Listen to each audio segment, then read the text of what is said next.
CCJ discute novas emendas ao Plano Estadual de Educação. Comissão da Pessoa com Deficiência defende a adoção de condições especiais para deficientes visuais nas provas de concurso. Protocolado na Assembleia, projeto que institui novo plano de previdência complementar para futuros servidores. E ainda a abertura da consulta pública para avaliação dos cases inscritos no Prêmio de Responsabilidade Social deste ano. Agora no Notícias da Semana.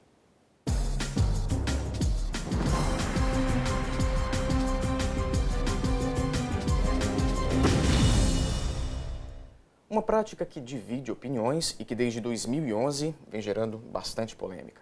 Estamos falando da realização das chamadas puxadas de cavalos. A matéria teve algumas idas e vindas, pareceres contrários e a favor, e inclusive esteve em meio a ocorrências de violência entre adeptos da prática e defensores dos animais em Santa Catarina. Essa semana, depois de um longo debate nas comissões da Casa, a matéria chegou à última etapa da tramitação, a análise pelos deputados em plenário. O resultado foi uma votação unânime, como mostra a repórter Deluana Bus. O percurso é uma pista improvisada de lama. Ali, uma parelha de cavalos é obrigada a arrastar por uma distância de 24 metros uma carreta sem rodas, conhecida por zorra. Sobre ela são colocados sacos de areia, chegando a uma carga que varia de 1 a 2,5 toneladas. Vence quem conseguir carregar mais peso. Conhecida como puxada de cavalos, a competição virou alvo dos protestos de associações de bem-estar animal. Essa prática, ela requer um esforço físico muito grande para o cavalo e desnecessário, porque assim, não é uma atividade que requer necessariamente o uso da força desse animal, é uma atividade para a diversão das pessoas, não para a diversão do animal.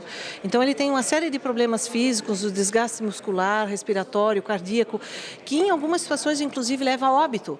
E não é só o sofrimento que ele enfrenta na hora que essa prática está acontecendo, mas também no treinamento desse animal.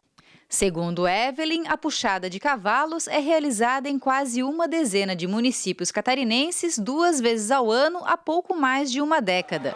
Na cidade de Pomerode, em 2010, houve conflitos entre ativistas e defensores da puxada. No mesmo ano, integrantes de grupos de proteção dos direitos dos animais resolveram buscar a mudança na legislação. A deputada Ana Paula Lima, do PT, abraçou a ideia e elaborou um projeto de lei para proibir a realização de puxadas de cavalo em Santa Catarina. A proposta, que modifica o Código Estadual de Proteção aos Animais, começou a tramitar em 2011 e agora foi aprovada em plenário. Os animais não são para esse tipo de divertimento, de sofrimento.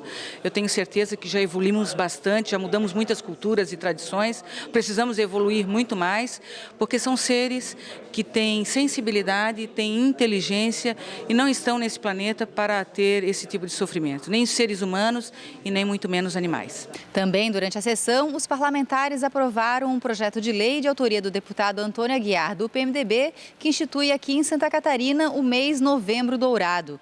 O objetivo é estimular ações preventivas e o diagnóstico precoce do câncer infanto-juvenil. Quando diagnosticado na fase inicial, o câncer em crianças e jovens alcança um índice de cura de até 74% dos casos. É um câncer que, quanto mais cedo for diagnosticado, maiores possibilidades de cura. Então nós temos que estar alerta, nós temos que estar vigilante e termos a percepção de fazer com que esses pacientes que têm os sintomas e tenham a doença no seu estágio inicial sejam diagnosticados para que possamos ter a cura, porque todo o diagnóstico precoce melhora a porcentagem de cura, principalmente não só nos doentes infantis, em todos os doentes acometidos por câncer. A semana também foi de deliberações na Comissão de Defesa dos Direitos da Pessoa com Deficiência. O destaque ficou por conta do projeto que cria condições especiais para pessoas com deficiência visual na hora de prestar concurso público. Os deficientes visuais têm mais dificuldade para fazer uma prova e preencher gabaritos. Por isso, para que haja igualdade de direitos entre os candidatos de um concurso público, é preciso oferecer condições especiais para essas pessoas. O projeto, aprovado pelos deputados da Comissão de Defesa dos Direitos da Pessoa com Deficiência, prevê, entre essas condições especiais, o uso do sistema Braille, o sistema convencional de escrita com caracteres ampliados ou o auxílio de um ledor, que seria uma pessoa indicada pela comissão do concurso para fazer a leitura oral da prova para o candidato com deficiência visual.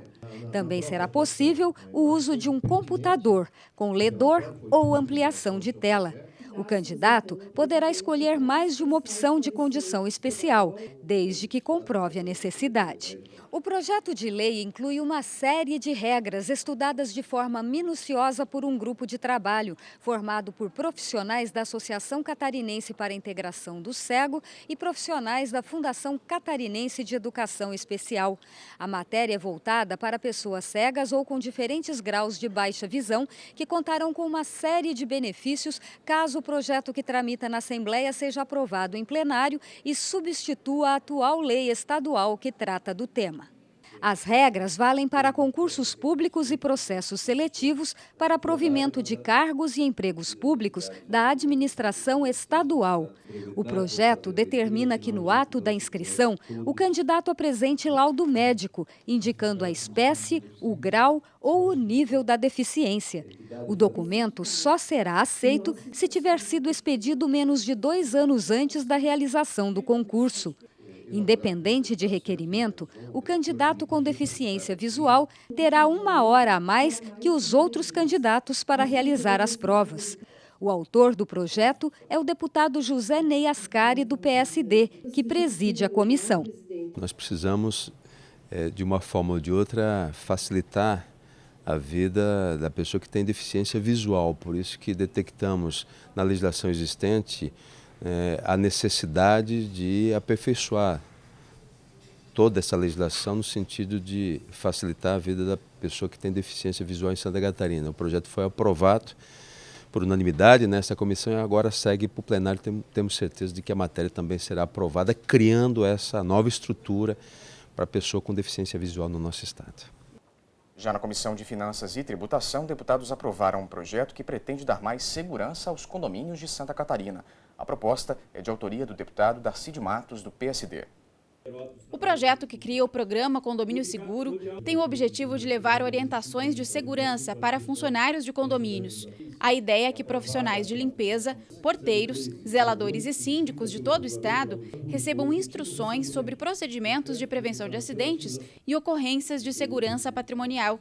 As equipes dos condomínios seriam orientadas pelos bombeiros voluntários e militar e também pela PM. Esse projeto ele propõe que o bombeiro, que a Polícia Civil e Militar tenha a possibilidade de orientar os condomínios, a sociedade como um todo, no sentido da prevenção. Quando acontece um roubo, de que forma que tem que agir rapidamente, a prevenção de um incêndio, de um acidente. Então, a segurança preventiva, esse é o objetivo do projeto que acabamos de aprovar. Outro projeto aprovado na comissão se refere a mudanças na lei que instituiu o IPVA. A matéria prevê que antigos proprietários de veículos sejam solidários ao pagamento do imposto. A solidariedade da dívida em relação ao IPVA só ocorreria se o antigo dono não enviasse ao Detran uma cópia autenticada do comprovante de transferência do veículo. O envio do documento teria que ser feito dentro do prazo de 30 dias, para que não houvesse a responsabilidade solidária. O projeto foi aprovado com 4 votos contrários e agora será encaminhado à Comissão de Segurança. Outro projeto aprovado esta semana nas comissões da Casa foi o que prevê a inclusão de informações sobre débitos antigos nas faturas de água e energia elétrica. A matéria passou na Comissão de Direitos Humanos. Os detalhes em instantes aqui no Notícias da Semana.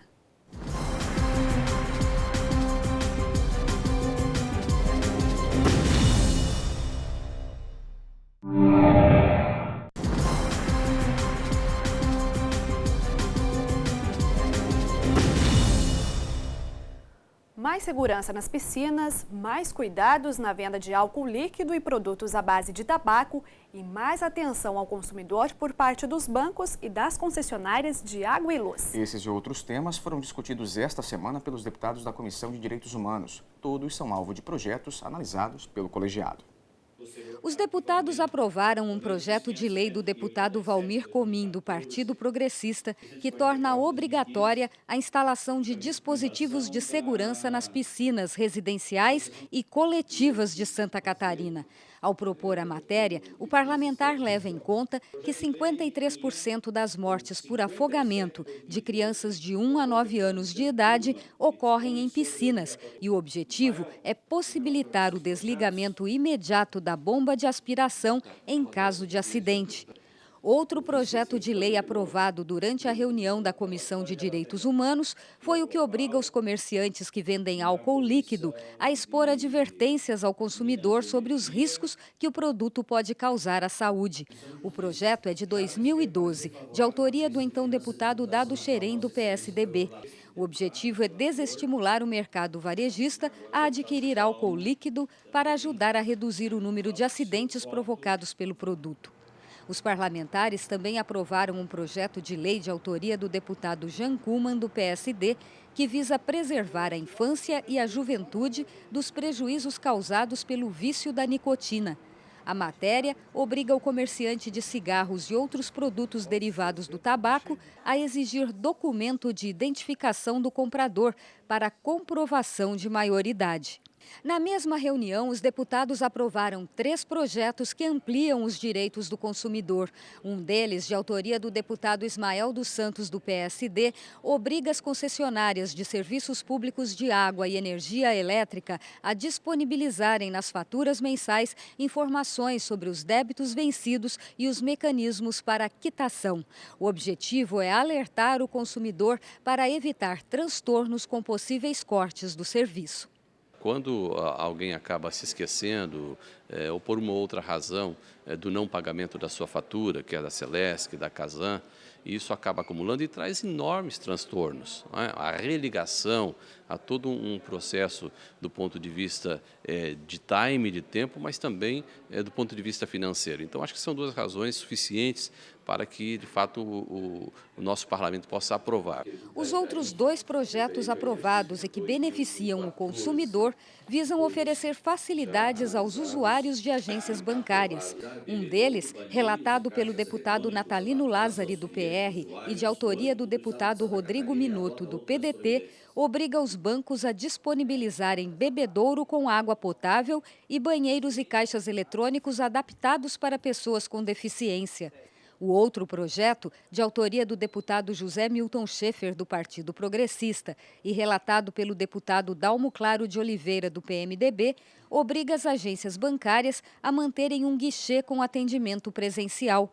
É que alguns bancos vêm adotando novos conceitos de atendimento que usam somente meio digital e caixas automáticos, complicando a vida de quem não consegue usar esses equipamentos. Algumas pessoas, às vezes, não têm a facilidade de lidar com uma máquina, com um autoatendimento, ou têm dificuldades, ou têm, às vezes, uma cultura insuficiente para poder determinar alguns procedimentos um pouco mais complexos numa máquina de autoatendimento e tem essa necessidade do guichê. Então, acho 2 projetos de extrema relevância e importância para a população e acredito que não são de execução difícil para os bancos brasileiros hoje, que são bancos muito bem estruturados, vigorosos, grandes, lucrativos e têm essa condição de oferecer essa facilidade à população.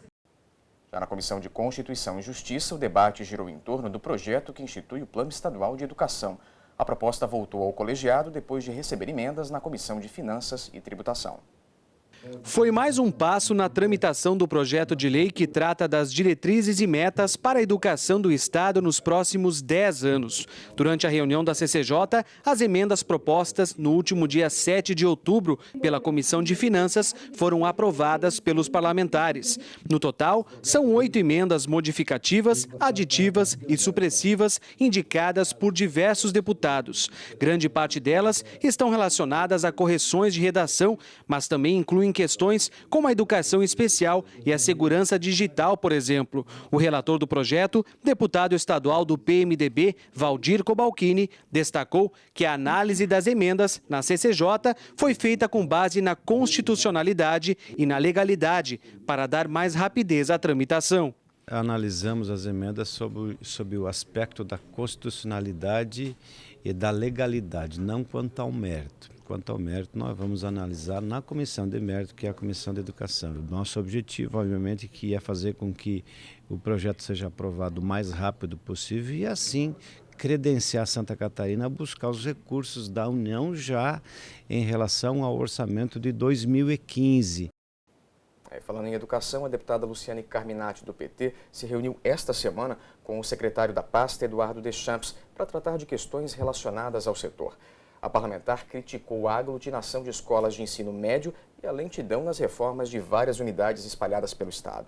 Carminati também demonstrou preocupação diante da decisão do governo de enviar o plano de cargos de carreira do magistério para tramitar na Assembleia em apenas 45 dias. A deputada Luciane Carminati, do Partido dos Trabalhadores, ocupou a tribuna para listar uma série de críticas apresentadas ao secretário de Estado da Educação, Eduardo Deschamps, durante a audiência. Entre elas, a lentidão nas reformas de diversas escolas espalhadas pelo Estado, inclusive em Xanxerê, onde a escola Neuza Lemos Marques, que foi atingida pelo tornado há quase 6 meses, continua sem os reparos necessários. Outra crítica é quanto ao projeto de municipalização da educação, que, na opinião da parlamentar, vem sendo feita de forma autoritária e arbitrária, sem ouvir a comunidade. A deputada também reclamou da falta de internet em diversas escolas, que, de acordo com ela, não conseguem oferecer nem mesmo o programa Professor Online. E o que mais preocupa, a realização de um diagnóstico e estudos pelas gerências de educação já entregues à Secretaria para a aglutinação de escolas de ensino médio, especialmente no período noturno. De acordo com a deputada, o secretário Eduardo Deschamps se comprometeu a entregar nas próximas semanas um relatório com o encaminhamento de cada questão. Outra preocupação da deputada é com o novo plano de carreira do Magistério Público Estadual, que só chegará à Assembleia Legislativa no final do mês para tramitação e votação em 45 dias. A parlamentar reclama que não haverá tempo hábil para debate, justamente na época em que o trabalho é mais intenso no Poder Legislativo Estadual. Novembro e dezembro nós temos o plano plurianual, nós temos a lei orçamentária, nós temos agora o plano estadual de educação e nós teremos que em 45 dias apenas discutir e aprovar o plano de cargos e carreira do magistério. Então, eu temo pelo resultado deste plano, tão esperado, mas que não vai permitir o debate com os professores, com os pais, com a sociedade catarinense, pode significar um prejuízo para a expectativa que se tinha em relação à valorização do magistério. O líder do governo, o deputado Silvio Drevek, do Partido Progressista, contestou as preocupações da parlamentar. Nós não podemos mais segurar esse projeto por muito tempo, porque quem está levando esse prejuízo são os professores. O ano está se encerrando, nós iniciamos esse debate lá em fevereiro de 2015, estamos em outubro, e se não tivermos esse prazo mínimo, que é de 45 dias, nós não vamos votar esse projeto este ano e, portanto, mais uma vez, os professores terão prejuízos, que é uma reivindicação muito antiga. Então, do meu modo de ver, há tempo suficiente, a boa vontade de todos os parlamentares se empenharem e aprovar o projeto quanto antes. Foi entregue esta semana na Assembleia o projeto do governo que institui o novo plano de previdência complementar para futuros servidores estaduais. A matéria será lida em plenário na próxima semana, quando inicia a tramitação oficial do projeto. O novo plano foi elaborado pelo Executivo em comum acordo com os demais poderes. A proposta foi elaborada por um grupo formado por servidores de carreira dos 3 poderes, em conjunto com o Tribunal de Contas e Ministério Público.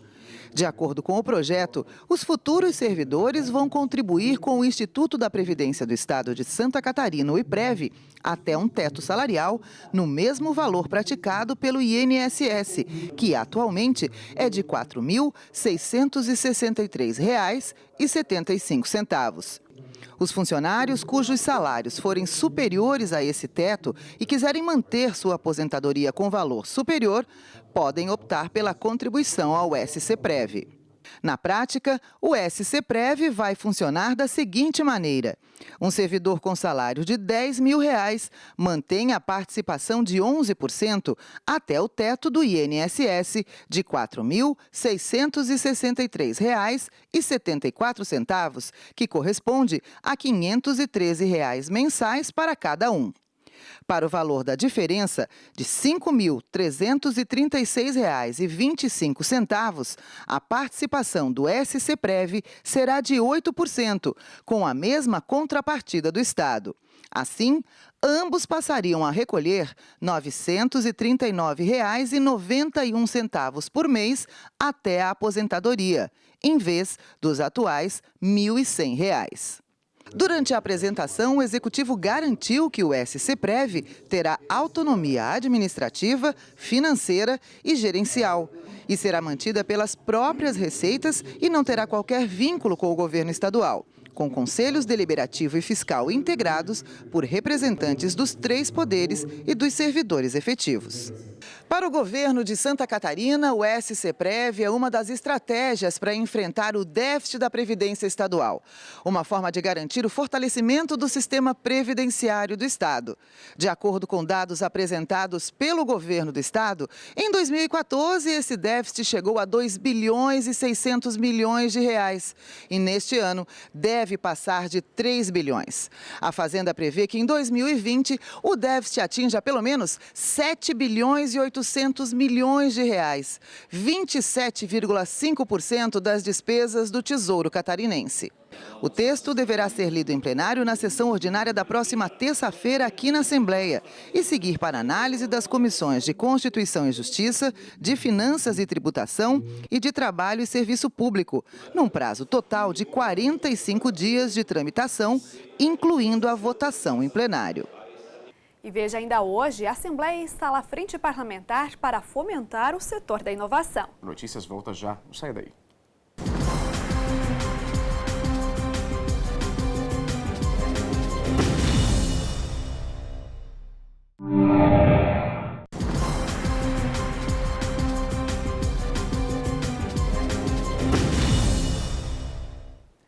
A semana no Legislativo foi marcada pela instalação de uma nova frente parlamentar. O colegiado vai promover ações na área da inovação. O início dos trabalhos do grupo aconteceu no mesmo dia em que a Assembleia sediou a Conferência Gente que Inova. O evento discutiu iniciativas já desenvolvidas no Estado com o objetivo de promover o intercâmbio de ideias entre empreendedores e lideranças políticas.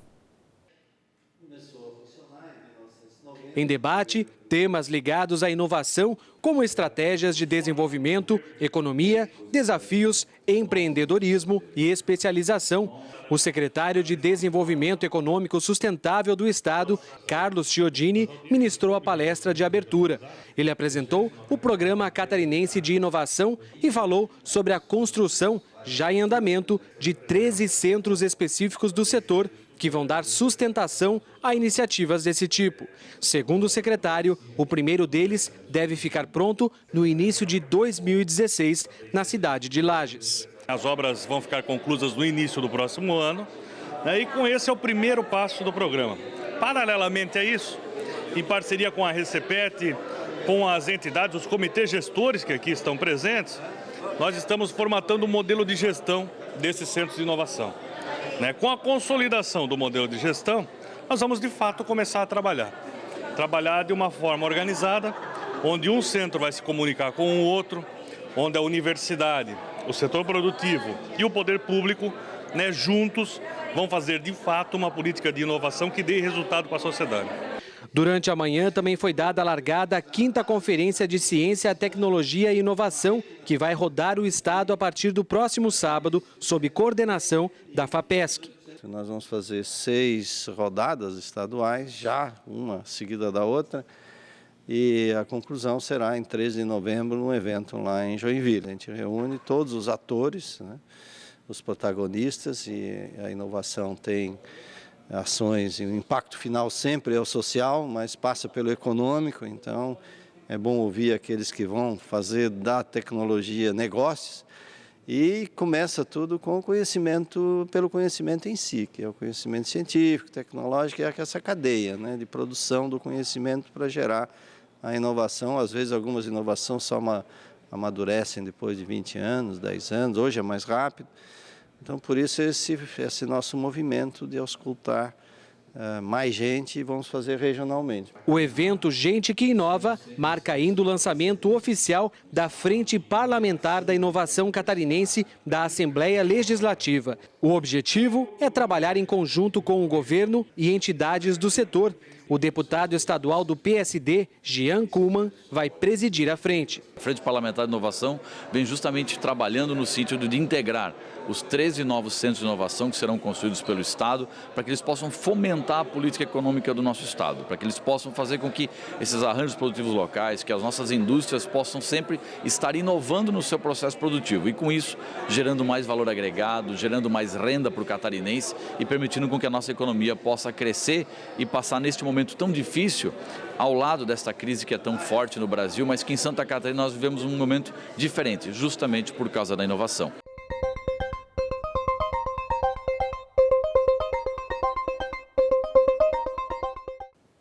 O Prêmio de Responsabilidade Social está numa nova etapa do processo de seleção. Todos os inscritos estão sujeitos a uma consulta pública no site da Assembleia Legislativa. Por um período de 20 dias, qualquer pessoa pode fazer críticas, reclamações e até mesmo denúncias relativas às empresas e entidades participantes. Até o dia 27 deste mês, estará disponível no site da Responsabilidade Social consulta pública que tem como objetivo divulgar as 100 empresas participantes dessa edição. O espaço também pode receber denúncias, críticas, reclamações, dúvidas ou qualquer outra forma de opinião sobre os balanços socioambientais inscritos. Neste momento de transparência, em que o cidadão ele deve realmente expor através do site da Alesc a sua denúncia, o seu apontamento, e isso é levado em consideração na certificação, né, pelos relatores, pela comissão mista, em que a gente, via a presidência da comissão, essa empresa ou entidade que recebeu a denúncia, ela tem 5 dias, então, para dar um retorno a respeito disso. E o interessante é que, se a empresa ela não der esse retorno, ou dependendo da forma como for dada essa resposta, é levada em consideração pelos relatores e a gente vai avaliar se procede ou não, fazendo com que essa entidade ou empresa ela possa até não receber a certificação devido a uma denúncia. O Prêmio de Certificação e Troféu Responsabilidade Social de Santa Catarina chega à 5ª edição, com algumas mudanças. Esse ano nós tivemos 2 mudanças pontuais. Uma foi a inclusão das empresas privadas, né, sociedades de economia mista que foram incluídas, então que estão participando do certame. E também, esse ano, o troféu de responsabilidade social, que é dado àquelas melhores, as empresas que se destacaram em relação à certificação, né, que tiveram seus melhores projetos, tanto no aspecto qualitativo quanto quantitativo. Então, além das 6 empresas privadas que recebem o troféu, esse ano nós também estamos concedendo 2 troféus às entidades. A sessão especial para a entrega do prêmio está marcada para o próximo dia 9 de dezembro.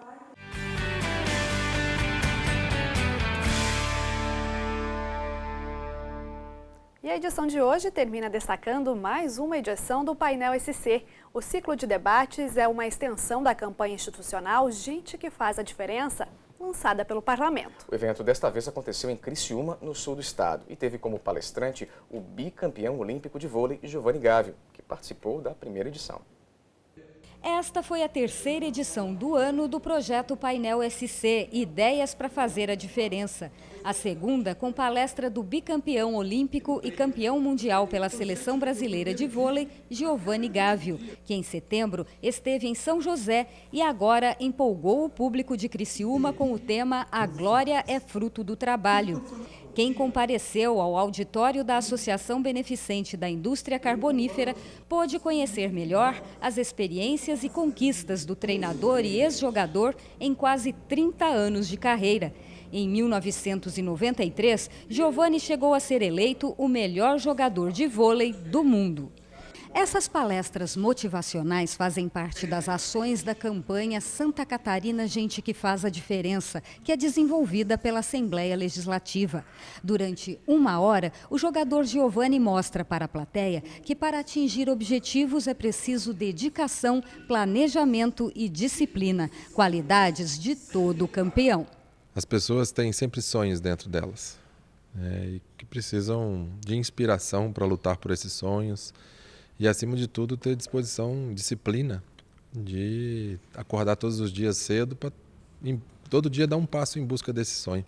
Durante a palestra, Giovani mostrou que é preciso treinar sempre para que seja impossível perder e propõe ao público trocar a palavra difícil por desafio, tendo sempre em mente que todos os problemas têm soluções. Uma dica importante neste momento de crise econômica no Brasil. Você olha para ele e fala, como é que eu vou passar no bloqueio desse cara? Olha o complexo de inferioridade que a gente tinha. A gente não pode ter. Todo mundo tem algo bom. Eu acho que você tem que ter sempre fé, tem sempre ter que acreditar naquilo que você tem, né? E defender, buscar, fazer sempre o seu melhor.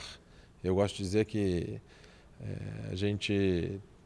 dificuldades tem em todos os momentos, mas quando a gente consegue transformar a dificuldade em desafio, né, já é um passo, já é uma forma de você enfrentar essas dificuldades. A palestra atingiu o objetivo. O público saiu do evento com vontade de promover mudanças na vida pessoal e profissional.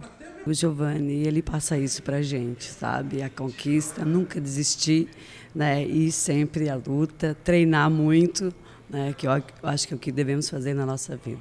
Todo conhecimento que vem para nós e nós possamos absorvê-lo faz a mudança em nossa vida. Esse aqui é o nosso desafio. Por hoje é só, Notícias vai ficando por aqui. A gente se vê na semana que vem. Até lá!